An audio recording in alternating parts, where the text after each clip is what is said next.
साथियों, मणिपुर की हजारों वर्ष पुरानी समृद्ध विरासत है। यहां संस्कृति की जड़ें मजबूत है, गहरी है। मणिपुर मां भारती के मुकुट पर सजा मुकुट रत्न है। इसलिए हमें मणिपुर की विकासवादी छवि को निरंतर मजबूत करना है।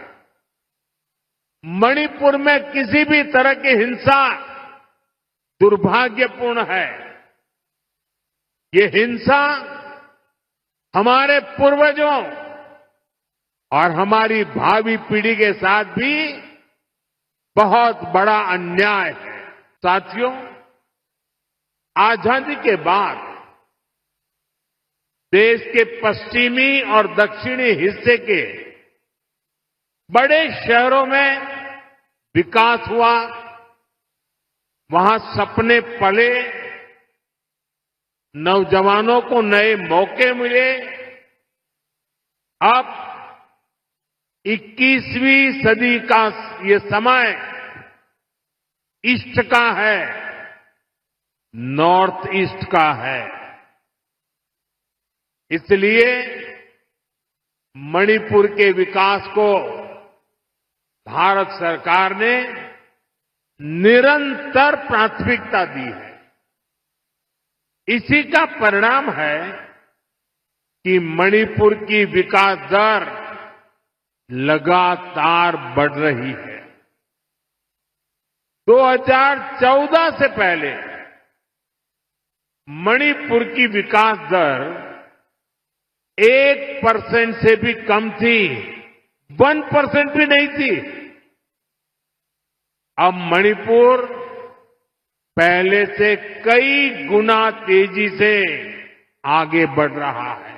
साथियों, मणिपुर में शांति और स्थिरता आए, यहां के लोगों के हित सुरक्षित रहे, जो कैंपों में रहने को मजबूर है, उनका जीवन फिर पटरी पर आए, इसके लिए हमारी सरकार निरंतर काम कर रही है। सरकार द्वारा विस्थापितों के लिए 7,000 नए घर स्वीकृत किए गए हैं। हाल ही में केंद्र सरकार ने मणिपुर के लिए लगभग 3,000 करोड़ रुपए का विशेष पैकेज भी घोषित किया है। इसमें विस्थापितों की मदद के लिए 500 करोड़ रुपए से अधिक का प्रावधान किया गया है। जिन्होंने हिंसा की आंच सही है, वो जल्द से जल्द सामान्य जीवन की तरफ लौटे, ये हमारी बहुत बड़ी प्राथमिकता है।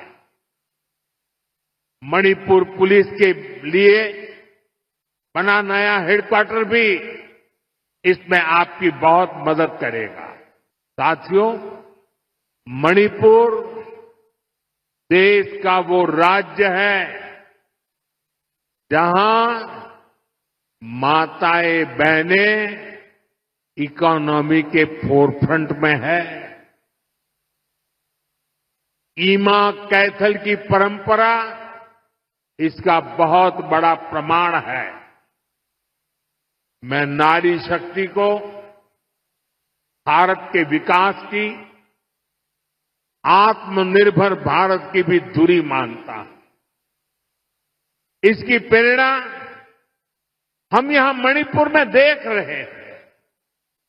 यहां हमारी सरकार बनने के बाद हमने महिलाओं के लिए स्पेशल हाट, बाजार, ईमा मार्केट का निर्माण शुरू किया था। मुझे खुशी है कि आज 4 ईमा मार्केट का भी उद्घाटन किया गया है। इन ईमा मार्केट से मणिपुर की बहनों को बहुत मदद मिलेगी। अभी ऑपरेशन सिंदूर में दुनिया ने भारत की सेना के सामर्थ्य को देखा है।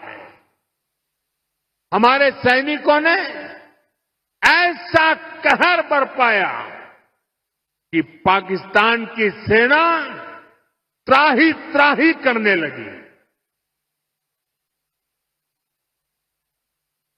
भारत की सफलता में मणिपुर के भी अनेक वीर बेटे बेटियों का शौर्य शामिल है।